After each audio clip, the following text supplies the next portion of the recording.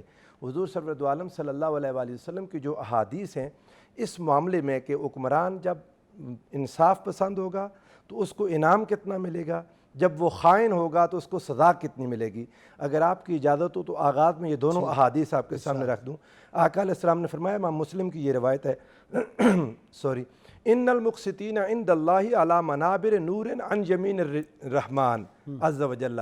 آقا نے فرمایا کہ جو مقسطین ہیں، انصاف پسند حکمران، جو لوگوں کے ذریعے سے منتخب ہو کر آتے ہیں اور لوگوں کا خیال رکھتے ہوئے حکومت کرتے ہیں، آقا نے فرمایا وہ اللہ کے نزدیک اللہ کے دائیں جانب، اور حدیث میں اللہ کے دونوں جانب دائیں ہیں، اللہ کی دونوں ہی جانب دائیں ہیں، دائیں ہاتھ ہے اللہ کے۔ جی جی، علی منابر نورن، وہ نور کے ممبروں پر ہوں گے، اور فرمایا الذین یعدلون فی حکمہم و اہلیہم وما والو، وہ لوگ جو عدل کرتے ہیں اپنے حکم میں، اپنے لوگوں میں، اپنی عوام میں اور اپنے اہل میں۔ عدل کرنے والے لوگ جو اپنی عوام کو ترقی کا پورا موقع دیتے ہیں، جس کی جو صلاحیت ہوتی ہے اس کے مطابق وہ آگے آتا ہے، وہ لوگ اقربا پروری کرنے والے نہیں ہوتے، ان کی اپنی ذاتی پسند اور ناپسند ان کی حکومت کے معاملات میں ان کو اللہ کے خوف کی وجہ سے روکے رکھتی ہے، اور وہ اللہ کے ریاست کی حفاظت کرنے پر مامور ہوتے ہیں۔ اور آقا نے ارشاد فرمایا وہ شخص جو اس کے الٹ چلتا ہے، جو خائن ہوتا ہے، اس کے بارے میں فرمایا ما من عبد یسترعیہ اللہ رعیۃ یموت وہو غاش لرعیتہ الا حرم اللہ علیہ الجنہ۔ آقا نے فرمایا جس شخص کو اللہ نے رعایا پر حکومت عطا کی، یہ حدیث پاک عبید اللہ بن زیاد کے سامنے حضرت ماقل بن یسار رضی اللہ تعالیٰ عنہ نے بیان کی تھی، اور فرمایا تھا میں وصال کرنے والا ہوں، اگر مجھے یہ نہ ہوتا کہ میں بھی فوت ہو جاؤں گا میں تمہیں ابھی بھی نہ سناتا، کیونکہ تم اس کو نہیں سن سکتے۔ اور فرمایا کہ آقا نے فرمایا تھا کہ جس کو حکمرانی ملی اور اس نے خیانت کر دی اپنے لوگوں کے ساتھ، آقا نے فرمایا اللہ اس پر جنت حرام کر دے گا۔ جی میاں صاحب آپ کی طرف آتا ہوں۔ اللہ تعالیٰ جنت حرام کر دے گا، بندے کو اقتدار ملے اور وہ اقتدار کو اپنے ذاتی منفعت کے لیے، اپنے خاندان دوستوں کے لیے رکھے اور مخلوق کی طرف دھیان نہ کرے۔ ہمارے ساتھ تو پچھلے 70 سال سے یہی ہو رہا ہے۔ جی فرمائیں، آپ تو اقتدار میں بھی رہے۔ جی بالکل، پہلی تو بات یہ ہے کہ جو آج کا موضوع ہے اس کو تو آپ نے اپنے انٹرو میں جو ہے پورے فلسفے کو جو ہے وہ صحیح معنوں میں آپ نے اپنا بیان کیا۔ بے شک میں کئی اسمبلیز میں ممبر رہا ہوں، میں 5 باری ممبر بنا ہوں صوبائی اسمبلی کا۔ 5 بار؟ جی ہاں 5 بار۔ کئی پرائم منسٹرز کے ساتھ کام کرنے کا موقع ملا، بڑی قریب سے دیکھا آئین کو اور اسمبلیوں کو، پارلیمان کو، اقتدار کو اور پھر حزب اختلاف کو، بے شمار چیزیں ہمارے سامنے۔ دیکھیں بات یہ ہے کہ ہم تو چھوٹے لیول پر ایک کہہ لیں نمائندہ ہیں اپنے ایک حلقے کے۔ جو لوگ پرائم منسٹرز ہیں، چیف منسٹرز ہیں، چلیں وزیر بھی کہہ لیں، اس میں پریزیڈنٹ بھی کہہ لیں، پریزیڈنٹ بھی کہہ لیں، جی پریزیڈنٹ بالکل آپ سے بالکل بالکل، وہ بہت بڑی ذمہ داری ہے۔ ایک عام آدمی جو ہے وہ پرائم منسٹر کو تو کبھی آج تک ملا ہی نہیں ہے، کسی نے کبھی ہاتھ نہیں ملایا کسی بھی پرائم منسٹر کو۔ وہ پرائم منسٹر کو سنتا ہے تقریر کے ذریعے، جو میڈیم آف کانٹیکٹ ہے وہ تقریر ہے اس لیڈر کی، جو ہے اس کی گفتگو۔ پھر جب وہ گفتگو کرتا ہے تو اس کے پھر جو امپلیمنٹیشن ہے اس کے کال اور فعل کا جو ہم بات کرتے ہیں، وہاں کے ساری بات جو ہے وہ بنتی ہے۔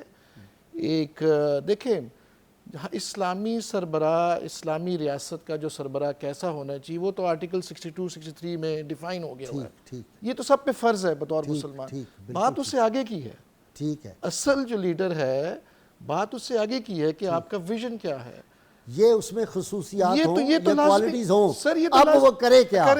بہت اچھی بات، یہ تو لازم ہے نا۔ یہ تو 62-63 تو آپ پہ بھی لگتی ہے، مجھ پہ بھی لگتی ہے 62-63، بیسک ریکوائرمنٹ، یہ بیسکس ہے۔ ہم مسلمان ہیں، یہ سب لے کر آگے آتے ہیں۔ پھر اب آپ آ جائیں لیڈرشپ پہ، آ جائیں کریڈیبلٹی، جسٹس کتنا وہ دیتا ہے۔ میرے نزدیک سب سے امپورٹنٹ سربراہ وہ ہے جو اپنی قوم کی غیرت کا محافظ ہو، واہ، جو اپنی قوم کو بغیرت نہ بنائے، جو اپنی قوم کو غیرت مند بنائے۔ کشمیر کی بات ہو، فلسطین کی بات ہو، کوئی بھی ایسا مسلمان کی کہیں بھی بات ہو، ڈٹ کر کو بات کرے۔ یہ جو کمپرومائز لیڈرشپ ہے اس کا کوئی کسی قسم کا کوئی مقام نہیں۔ حالت تو یہ ہے غائی صاحب کہ اس وقت تمام لیڈران جو ہیں وہ نیب کے کٹہرے میں کھڑے ہوئے ہیں. 62-63 کی ہم بات کر رہے ہیں, کتنے آپ اندازہ لگائیے, کوئی وزیر, کوئی مشیر, کوئی پریزیڈنٹ, کوئی پرائم منسٹر, کوئی سرکاری, سب لوگ جو ہیں ان کا ٹرائل ہو رہا ہے. یہ ہمارے لیے اتنی زیادہ شرمندگی کی یہ بات ہے کہ آپ سوچ نہیں سکتے ہیں. تو لہٰذا میرے نزدیک وہ لیڈر ہے, وہ سربراہ ہوگا اسلامی ریاست کا, سب سے پہلے تو اس کی بنیاد, اس کا فیتھ, اعتقاد اور ایمان تکڑا ہو, بالکل ٹھیک, اور کسی فیتھ پہ انسان جب چلے, اس کے بعد اس میں ڈپلومیسی کی کتنی اس میں خوبی ہے, اس کے بعد اس کا ویژن کیا ہے. اگر وہ ویلفیئر اسٹیٹ ایک بنانا چاہتا ہے, اس میں گورننس کے ایشوز بھی پھر آ جاتے ہیں کہ آپ نے گورننس, حضرت عمر فاروق کی کیوں ہم مثال دیتے ہیں, he was best in governance. تو یہ آپ کا جو سوچ ہے, آپ کی جو بنیاد ہے, جو اعتقاد ہے, اس کو پھر آپ نے ڈیلیور بھی تو کرنا ہے نا.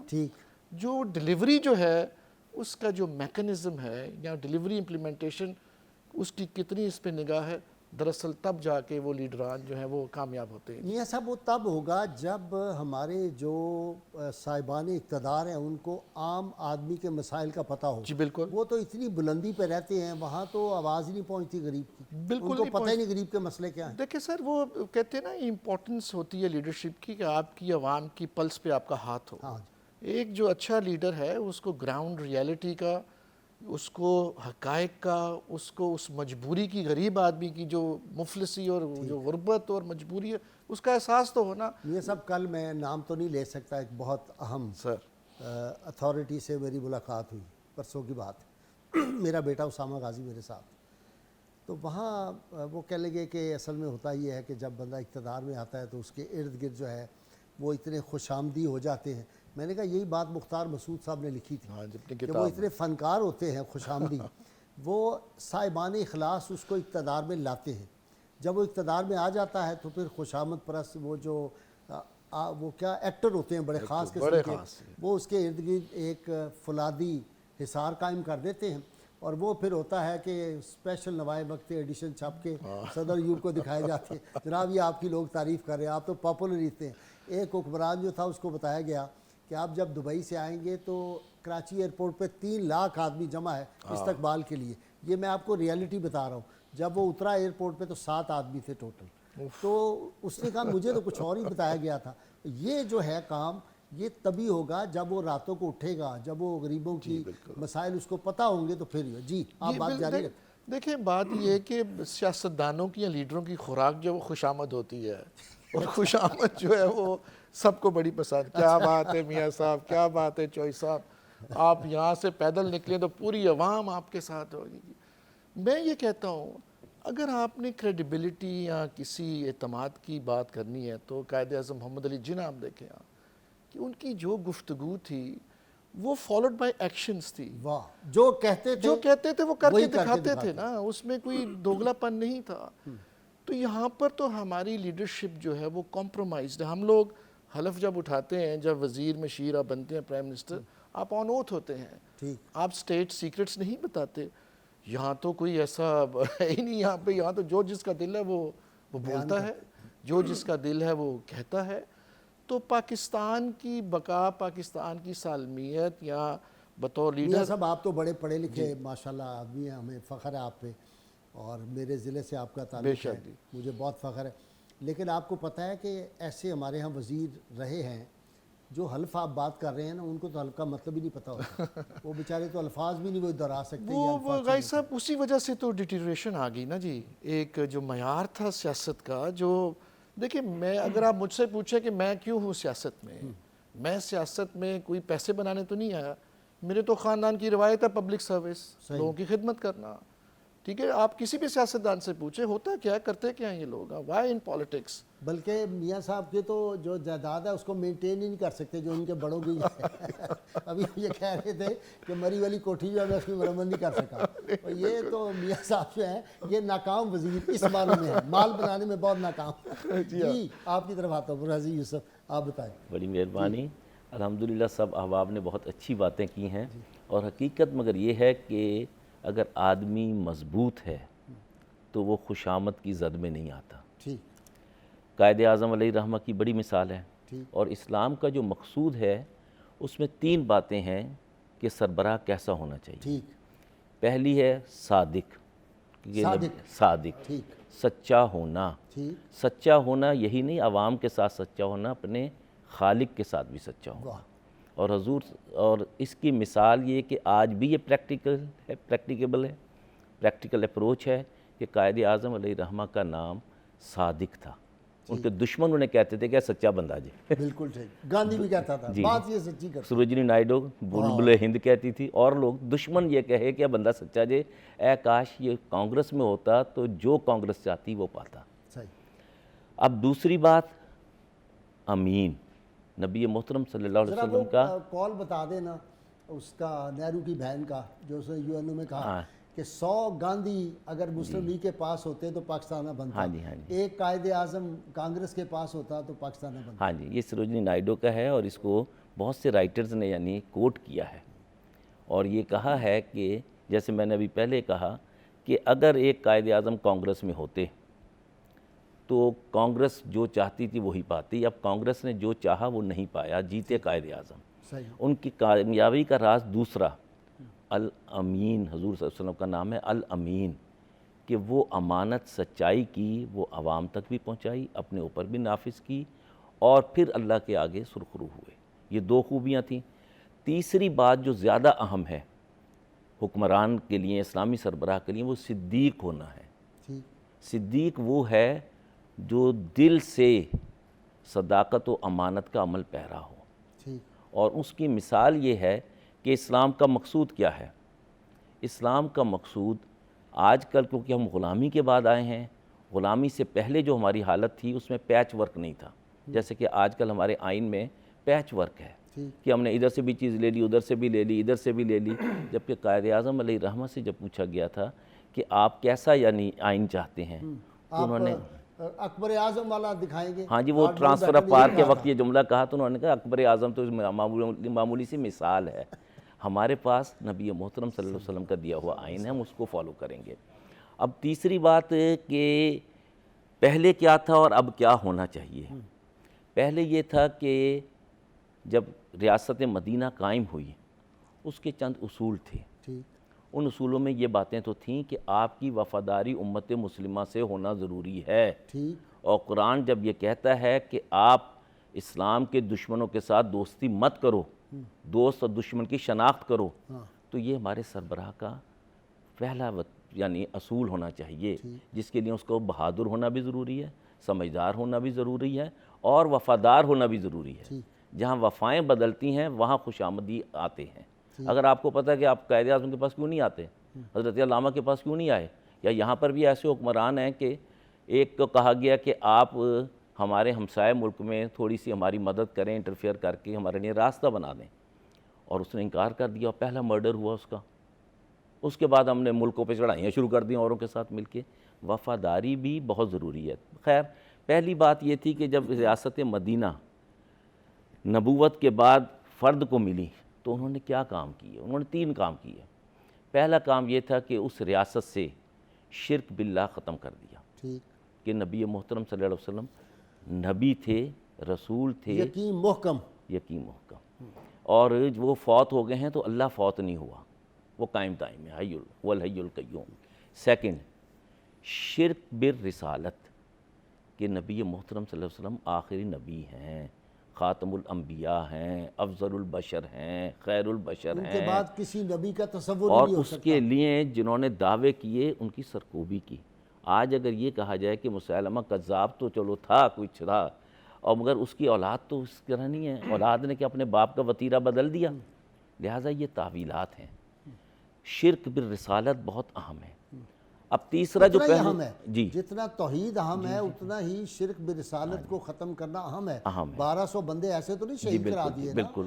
وہ جنگ یمامہ جس میں حفاظ شہید ہوئے 700 تو، جس کے بعد جمع قرآن کی یعنی ضرورت محسوس کی. مجھے لے لیے بریک، یوسف، ہماری گفتگو جاری رہے گی.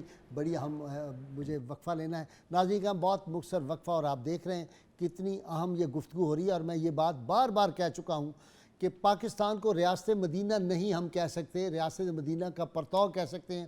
ہم یہ کہہ سکتے ہیں ہماری کوشش ہے ان اصولوں پر عمل کریں.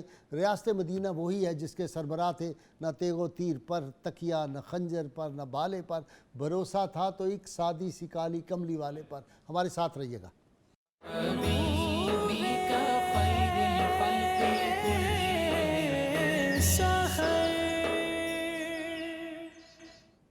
ویلکم بیک ناظرین کرام.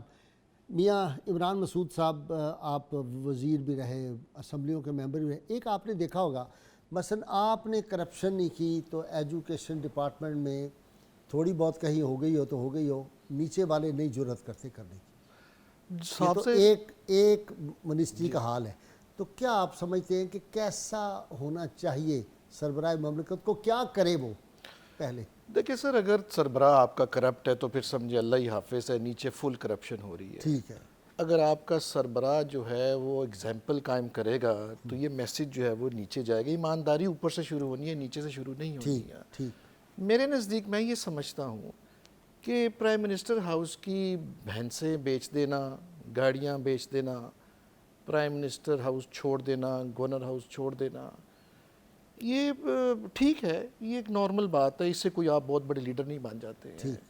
لیڈرشپ جو ہے اور اسلامی سربراہ کا لیڈر ایک فلسفہ ہے، ایک ایسی ایک چیز ہے جو آپ نے ایگزبٹ کرنی ہے اپنے کال اور فیل سے، جس سے کہ میسج جو ہے وہ بڑا نیچے کلیئر کٹ چلا جائے. اب ہوتا کیا ہے، ویڈیوز جو ہیں وہ لیک ہوتی ہیں.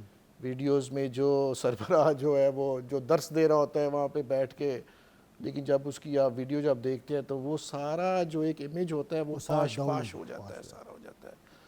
تو اگر آپ کسی بھی دفتر کا سربراہ اگر رشوت لے گا تو چھوٹا عملہ بھی رشوت لے گا، وہ دے گا.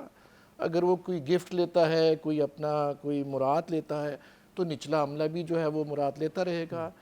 تو یہ ڈیپینڈ کرتا ہے. دیکھیں ہماری سر یہ بڑی فریجائل قسم کی ہماری لیڈرشپ ہے یہاں پہ. ہاں، ٹرو لیڈر ڈھونڈنا بہت مشکل ہے آج کل کے ہمارے معاشرے میں. اگر آپ ایشین ریجن بھی دیکھ لیں، پوری دنیا بلکہ آپ دیکھ لیں، یہ سارا معاملہ نیچے گر چکا ہوا ہے. اور ہمارے ہاں تو کریڈیبلٹی کا اتنا بڑا ایشو ہے غازی صاحب کہ آپ سوچ ہی نہیں سکتے ہیں.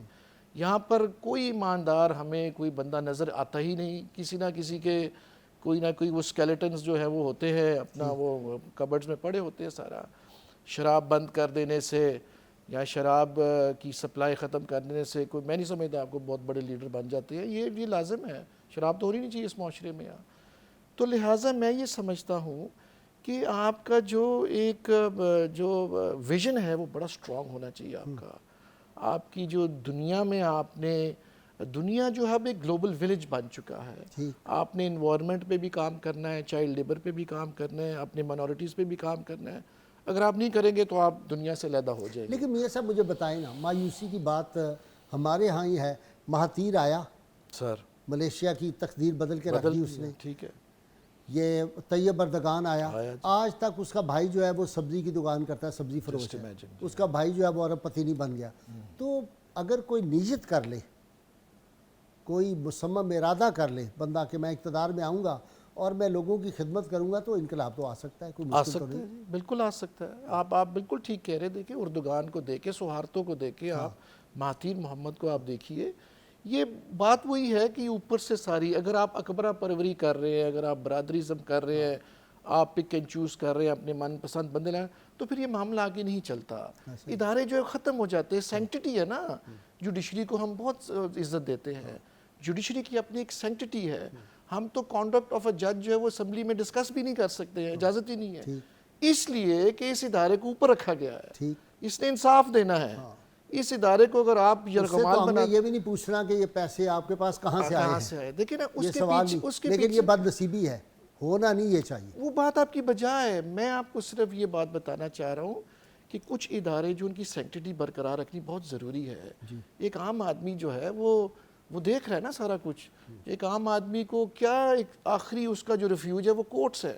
اپنا وہ انصاف لینے کورٹس کے پاس جاتا ہے جب اس کو سیاستدانوں سے نہیں ملتا، ڈی سی سے نہیں ملتا، پولیس سے نہیں ملتا. تو میں یہ سمجھتا ہوں کہ I don't want to، میں اوپر سے آپ کہتے ہیں سارا کردار. اچھا ناصر دیکھیں، سیدہ فاطمہ سلام اللہ علیہا کا جو کردار کی بلندی ہے وہاں ہمارا تصور بھی نہیں جا سکتا، ان کی دیانت کا جو ہے، لیکن وہ جو حدیث پاک ہے نا اس کو لوگ غلط سمجھ جاتے ہیں، وہ صرف اہمیت بتانا تھا، بڑے خاندان کی اگر عورت نے چوری کی ہے اس کا ہاتھ کٹے گا، وہ کیوں کٹے گا کہ پہلی قوم اسی لیے تباہ ہوئی تھی کہ بڑوں کو چھوڑتے چھوٹوں کو پکڑتے، تو ہمارے ہاں تو یہ کب سے کام چل رہا ہے۔ اوئے ہوئے غازی صاحب، ویسے یہ آپ نے جو اشارہ کی اس حدیث کی طرف، امام شافعی جب بیان کرتے تو حضور سیدہ عالم کا نام ہی نہیں لیتے تھے، آپ نے بھی بڑی احتیاط سے بیان کی، اور بعض لوگوں کو میں دیکھتا ہوں ایسے بیان کر رہے ہوتے ہیں، یہ بہت بڑی چیز ہے، وہ اس کی اہمیت بتانے کے لیے تھا، نہیں خدا نے خاص طور رسول اللہ صلی اللہ علیہ وسلم کو نہیں پتا تھا، سیدہ پاک کی طہارت، پاکیزگی، عظمت، رفعت، لفظ ختم ہو کیا بات ہے، کیا بات، ان کی صداقت۔ قرآن مجید کہتا ہے غازی صاحب، الذین ان مکناہم فی الارض واقاموا الصلاۃ وآتوا الزکاۃ وامروا بالمعروف ونہوا عن المنکر وللہ عاقبۃ الامور، کہ ان لوگوں کو اگر زمین میں تمکنت مل جائے، حکمران بن جائیں، حاکم بنتے ہیں تو کیا کریں گے؟ اقام الصلاۃ، پہلی چیز نظام نماز، وہ کیا ہے کہ جتنا امن نماز میں ہوتا ہے اتنا امن پوری سوسائٹی کو دے دیں گے۔ نماز کے دوران کوئی شخص کسی کے ساتھ ظلم نہیں کرتا، دوران نماز کوئی کسی کا نقصان نہیں کرتا، نماز میں ہر کوئی ہر کسی سے محفوظ ہوتا ہے۔ یہی وجہ ہے ہماری نماز کا اختتام السلام علیکم ورحمۃ اللہ پر ہوتا ہے کہ میں نماز سے تو باہر آ رہا ہوں لیکن میں مکمل سلامتی ہوں۔ جو مسجد کے اندر ماحول ہے اسی کو آپ نے معاشرے میں امپلیمنٹ کرنا ہے۔ اقام الصلاۃ، نظام، ایک تو نماز قائم کرنا اور دوسرا نماز جیسا سسٹم پورے معاشرے کو دے دینا۔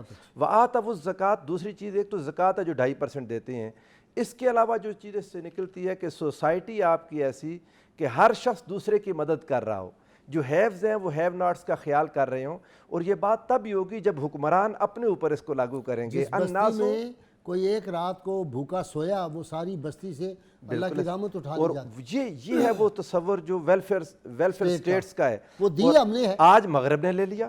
مغرب میں عمر لائی ہے نا، لندن میں جو ہے یہ جو ڈال منی دیتے ہیں وہ عمر لائی ہے، یہ مغرب نے لے لیا ہم سے، اور ہم اس سے پیچھے نکل گئے، ہمارے ذاتی جو اتنے معاملات خراب ہو گئے۔ الناس علی دین ملوکہم، لوگ اپنے حکمرانوں کے دین پر چلتے ہیں اور وہ خرابی سے خرابی، بری سے برا تار ہوتا جا رہا ہے۔ آخری بات میں عرض کر دوں، ہاں، یہ مختصر یہ کہ جیسے کہ اللہ کے محبوب حکمران جب آتے ہیں وہ صلاۃ اور زکوٰۃ کا اہتمام کرتے ہیں، اور تیسری بات معاشرے کو بے حیائی سے بچاتے ہیں۔ امر بالمعروف، اگر آپ نے معاشرے کو بے حیائی سے نہیں بچایا تو آپ کا تمام دین جو ہے وہ دھرا کے دھرا رہ جائے گا۔ اگر آپ نے امر بالمعروف اور نہی عن المنکر چھوڑ دیا تو کہتے ہیں پھر نہ ہے لوگ آپ کے حکمران بنیں گے اور اللہ تعالیٰ اس طرح سزا دے گا۔ اور تیسری بات جو میں پہلے کہہ رہا تھا کہ جہاں یعنی شرک باللہ ختم کیا، شرک بالرسالت ختم کیا، شرک بالریاست، کہ پاکستان کا آئین چوچو کا مربع نہیں ہونا چاہیے، یہ قرآن و سنت کا ضابطۂ حیات کا مکمل آئینہ ہونا چاہیے۔ اسی کے لیے قائد اعظم علیہ الرحمہ نے یعنی عید میلاد کے فنکشن میں کہا تھا، بار ایسوسیشن کراچی، کہ کچھ لوگ شور مچا رہے ہیں، پروپیگنڈا کر رہے ہیں، مفسد ہیں وہ، جو یہ کہتے ہیں کہ پاکستان کا آئین شریعت اسلامی کے مطابق نہیں ہوگا۔ تیسری بات کہ قائد اعظم نے پھر اس کے لیے کیا کیا؟ اس کے لیے 3 باتیں کی، کیونکہ آج بھی قائد اعظم ایک بہترین مثال ہیں جنہوں نے حضور صلی اللہ علیہ وسلم کی محبت، صداقت، امانت اور صدیق ہونے کو پورا کیا، وفاداری، کہ جب انہوں نے کہا کہ میں نے فقط وہ کیا ہے بحیثیت مسلمان جو مجھ پر فرض تھا، یہ ہر مسلمان کو محسوس کرنا چاہیے۔ وہ کیا تھے 3 لفظ؟ ایکویلٹی، کہ تمام انسان برابر ہیں۔ اس میں ایکویلٹی میں یہ بھی نہیں ہوتا کہ میں مسلم ہوں آپ غیر مسلم ہیں مگر میں ظالم ہوں تو آپ کی، حضور صلی اللہ علیہ وسلم نے یہودی کے حق میں فیصلہ دیا مسلمان کو چھوڑ کے، یہ ایکویلٹی ہے۔ اسی لیے کہا گیا کہ you are free to go to your masjid, you are free to go to your mosque, you are free to go to anywhere of worship you like. دوسری بات ایکویلٹی، جسٹس ٹو آل، یہ نہیں ہے کہ میرے عزیز کا justice کچھ اور ہوگا دوسرے کا کچھ اور ہوگا۔ تیسری بات فیئر پلے، کہ لوگوں کے معاملات میں مداخلت مت کرو۔ اگر آپ کا بیٹا قائد اعظم کا بھتیجا آ رہا ہے، انہوں نے کہا جی اچھا کیا کرو گے؟ انہوں نے کہا جی میں پریکٹس کروں گا بار ایٹ راؤنڈ کا، جہاں جاؤ گے قائد اعظم کا بیٹا ہے۔ مجھے بریک لینی ہے، بڑی اچھی بات کی آپ نے یوسف۔ ناظرین کرام، بہت مختصر وقفہ، ہمارے ساتھ رہیے گا۔ حبيبك خير الخلق كلهم. ویلکم بیک ناظرین کرام. میاں صاحب آپ کا بہت بہت شکریہ. انشاءاللہ آپ سے ملاقاتیں پھر بھی رہیں گے, ہم آپ کو بلاتے رہیں گے اب پروگراموں میں. آپ اتنا خوبصورت بولتے ہیں اور خوبصورت شخصیت ہے آپ, ماشاءاللہ. ناصر آپ کا شکریہ, یوسف عرفان آپ کا بہت شکریہ. ناظرین کرام, قول حکمت ہے جی, سیدنا علی مرتضیٰ جی, سیدنا علی مرتضیٰ شیر خدا ارشاد فرماتے ہیں, انسان زندگی سے مایوس ہو تو کامیابی بھی ناکامی نظر آتی ہے. یہ نشہ کا جی قرآنی علاج ہے کہ نشہ جو اگر کوئی کرتا ہو, ایڈکٹ ہو, تو وہ انشاءاللہ تعالیٰ یہ دعا پڑھیں تو ختم ہو جائے گا. رات کو جب نشے کا عادی شخص یا متصرہ فرد سو جائے تو اس کے پاس یہ آیت پڑھیں, اور اس کو پڑھ کے پانی پہ پھونک کے اس کو پلائیں بھی پانی. یا ایھا الذین آمنوا انما الخمر والمیسر والانصاب والازلام رجس من عمل الشیطان فاجتنبوہ لعلکم تفلحون. 40 دن یہ عمل کریں یا یہ آیت لکھ کر 40 دن تک اسے پلائیں, اللہ تعالیٰ کے فضل و کرم سے یہ عادت بد اس سے چھوٹ جائے گی. شرط اول و آخر کوئی بھی درود پاک 11 مرتبہ آپ کو جو آتا ہو وہ ضرور پڑھیں. ناظرین کرام, ہمارا نور سحر چینل جو ہے, نور سحر کی تمام ویڈیوز جو ہیں یہ ہمارے یوٹیوب چینل پہ بھی 24 HD نیوز پہ موجود ہیں. اسی طرح فیس بک پہ بھی ہماری جو یہ ساری جو ویڈیوز ہیں یہ موجود ہیں, اور نور سحر کے نام سے ہمارا ایک پیج بھی ہے, اس کو بھی آپ ضرور لائک کریں. اللہ کریم سے دعا ہے اللہ تعالیٰ ہمیں حضور رحمت کونین صلی اللہ علیہ وسلم کی غیر مشروط محبت لامحدود فضائل نصیب فرمائے. نعرے کے لیے تیار ہو جائیے تاکہ ہم ملک کے صف اول کے نعت خان محمد صغیر نقشبندی سے ہم نعت سرور کونین صلی اللہ علیہ وسلم سن سکیں. پاکستان کا مطلب کیا؟ لا الہ الا اللہ محمد رسول اللہ صلی اللہ علیہ وآلہ وسلم. جی صغیر. ایک میں ہی نہیں ان پر قربان زمانہ ہے, ایک میں ہی نہیں ان پر قربان زمانہ ہے, جو رب دو عالم کا محبوب یگانہ ہے. ایک میں ہی نہیں ان پر قربان زمانہ ہے. کل پل سے ہمیں جس نے خود پار لگانا ہے, کل پل سے ہمیں جس نے خود پار لگانا ہے. زہرا کا سیدہ کا وہ بابا ہے, حسنین کا نانا ہے, سیدہ کا وہ بابا ہے, حسنین کا نانا ہے. اور آؤ در زہرا پر پھیلائے ہوئے دامن, آؤ در زہرا پر پھیلائے ہوئے دامن, ہے نسل کریموں کی یہ لجپال گھرانہ ہے نسل کریموں کی لجپال گھرانہ ہے. اور عزت سے نہ مر جائیں کیوں نہ نام محمد پر, یوں بھی کسی دن ہم نے دنیا سے تو جانا ہے. ایک میں ہی نہیں ان پر قربان زمانہ ہے. محروم کروں اس کو رکھیے نا سرے محشر جیسا ہے نصیر آخر سائل تو پرانا ہے